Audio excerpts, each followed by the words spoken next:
Hey, what's up everyone? Welcome back to another episode of JB Outdoors. Today I'm out here in my garage and I'm going to show you the differences between versions 1.0 and 2.0 of my battery box systems that I built for truck camping, ice fishing, and pretty much all of the above. So I started my battery box systems out with this very first, very big battery box. It's built for a deep cycle marine battery that a lot of you would use in your boat for trolling motor, things like that.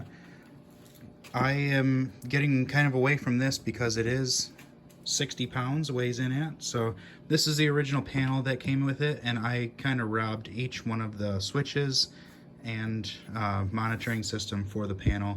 So I robbed that and all the wiring for all my my new battery box.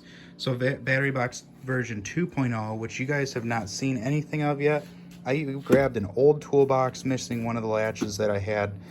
This thing has just been sitting on the shelf and not really doing anything, but this is what I came up with. So I have two switches on here. One switch turns the whole box on, and then this is hooked up to the battery itself. So and then my right rocker switch turns on this very crudely put together series of LED lights.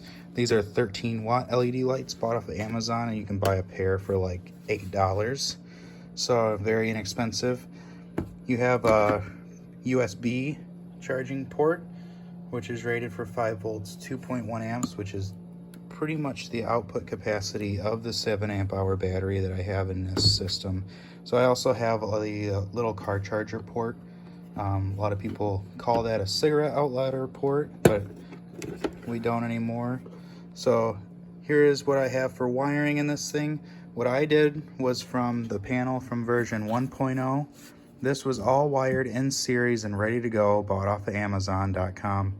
And they come with load wires with a inline fuse that's rated for 15 amps on each one of these. So the entire box has a fuse with a 15 amp, and the rocker switches are actually rated for 20 amps. So this is my first line of protection.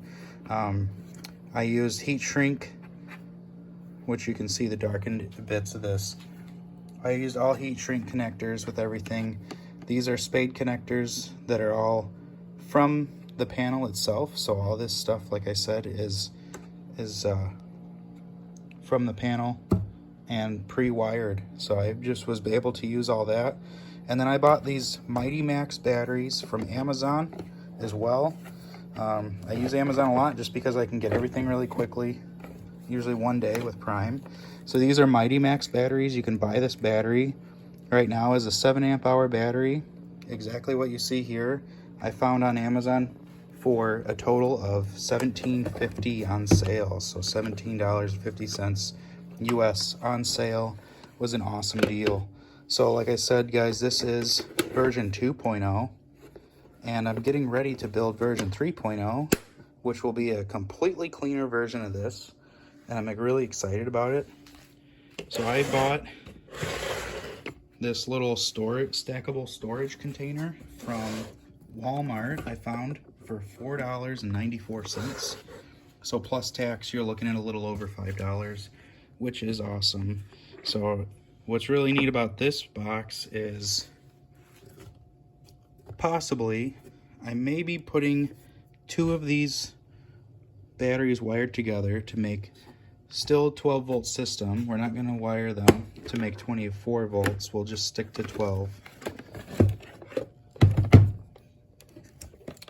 But these will stack together inside of there, and I will be able to double my capacity, which is really cool.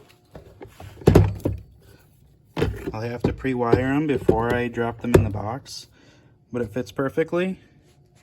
Now you'll see on this box, a few of my connectors are a little over 1.5 inches deep, so I'll have to pick and choose where I put everything, but majority of the wires will fit in here, and then I'll also put something in there to make sure that the actual batteries don't slide or anything. I'll actually put something in between there too to make sure they don't move. So that is the plan. Now I'm sure you guys say you can go out and buy these things. You can buy these panels. You can buy the battery boxes completely assembled already. I like to build stuff myself. I like to make it the way I want it, and I like to try new things. So this is really cool. Like I said, so I got versions 1.0, 2.0, and this will be versions 3.0, and that will be the end of my battery box era, I think. So hopefully you guys will be able to get to see that and be able to stay tuned for the second and third videos for this series. So again, I'm Justin with JB Outdoors. Remember to spend more time outdoors, and I'll see you guys on the next video. Remember, truck camping is in full swing right now. Huge trip coming up, so stay tuned. Thanks again for watching.